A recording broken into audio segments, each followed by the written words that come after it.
What up, everybody? In Ghost Season 3, Episode 3, Obi threatened the crew if they didn't have $1 million in hand the next time he saw them, or he would murk Diana, then Brayden's parents, then Tariq's grandma, Estelle Green. This is not uncommon when being this high up in the drug game, but most of the time these type of threats are made if you snitch or try to run off with the product. For example, if they loaded a truck up with all the product from the warehouse and took off to Florida or California, then your family would be in danger. These type of threats aren't usually made to hit deadlines. I mean, we already moving the product as fast as we can to get this money. Anything faster is gonna have us taking unnecessary chances and putting us at risk. And this is a problem I have with the Power Universe. Why does the main plug always have to be an op and never an ally? Dating back to OG Power, starting with Lobos, then Milan, Jason Mitchell, all ops. Then in Ghost, Rico, Mecca, and Noma, all ops. I would definitely like to see a powerful plug who is an ally eventually in the Power Universe. But this scene just went to show me that Tariq isn't like Ghost as much as I thought he was. Tariq literally just let Obi threaten his grandma's life and did nothing about it. Estelle being one of my favorite characters in the whole Power Universe, I wanted to jump through the screen and do something to Obi myself. Estelle was always giving Tasha the best advice in Power, and Grandma has some of the best one-liners on Ghost. Season 2 premiere when Yaz almost started a fire, Estelle told Yaz, "Little girl, I told you I like my bacon crisp, not burnt." Then when Tariq was about to take Estelle to court for custody of Yaz, she stormed into his dorm room and said, "My grandson, the local neighborhood thug, is gonna take me to court." Grandma is a real one for sure. I love me some Grandma Estelle Green in the Power Universe, one of my favorite characters. And if this was Ghost and Tommy, who Obi was making these threats to, threatening one of Ghost's kids and Kate Egan, what do you think they're gonna do?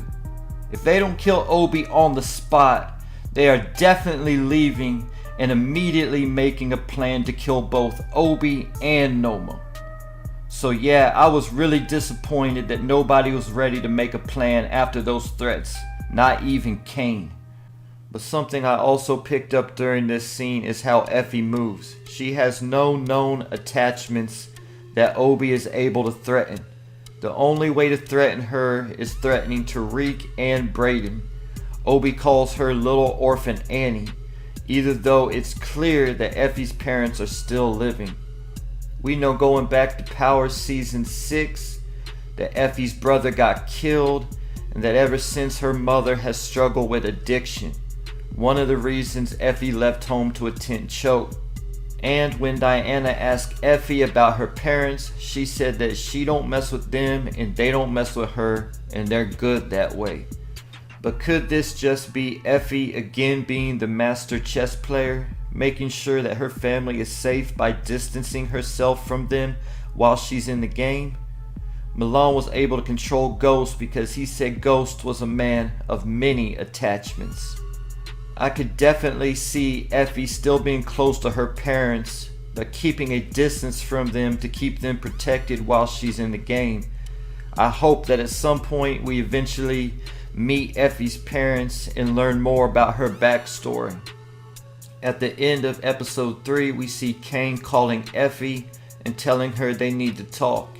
This is immediately after Kane figured out that Brayden isn't the one who actually supposedly killed Lauren.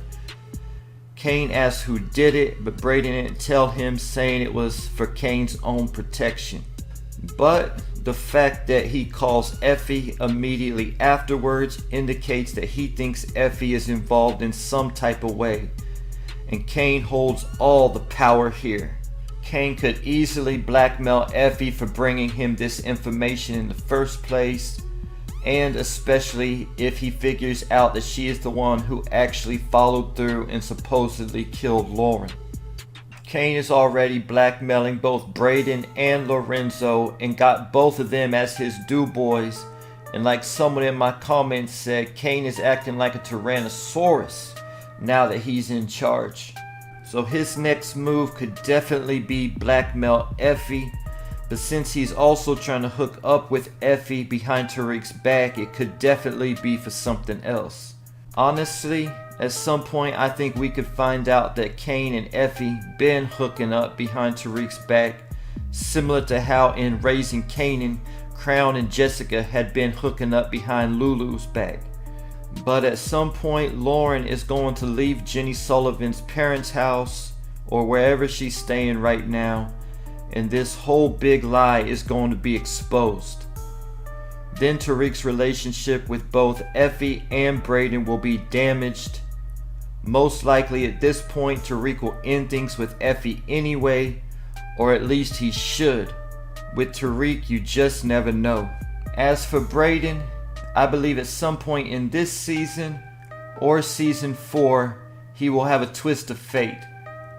Brayden is currently extremely privileged, has never had to worry about money before in his life, and is only in the game because it's something he can make his own.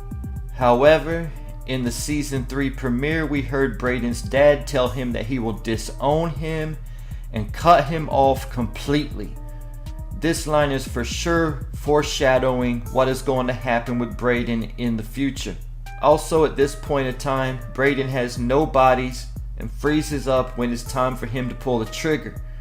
But at some point Brayden will have to catch a body, and once he gets a taste of blood, that will be all he needs to become a serial killer. A lot of people say Brayden could never be like Tommy Egan because Tommy is a killer and Brayden is not. But people got to realize, number one, these two have completely different backgrounds and life circumstances. And number two, Tommy didn't start off as a killer either. He used to get jumped every day after school until Ghost put an end to it, not Tommy. Both Ghost and Tariq are born killers. It comes natural to them.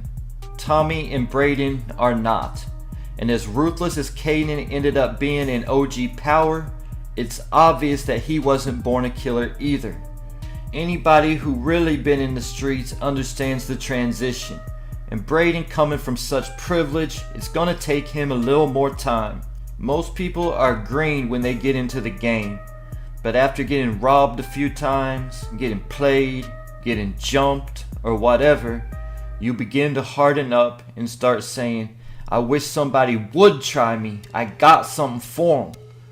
Just like we saw Kanan finally get fed up in Raising Kanan after getting robbed by Freddy.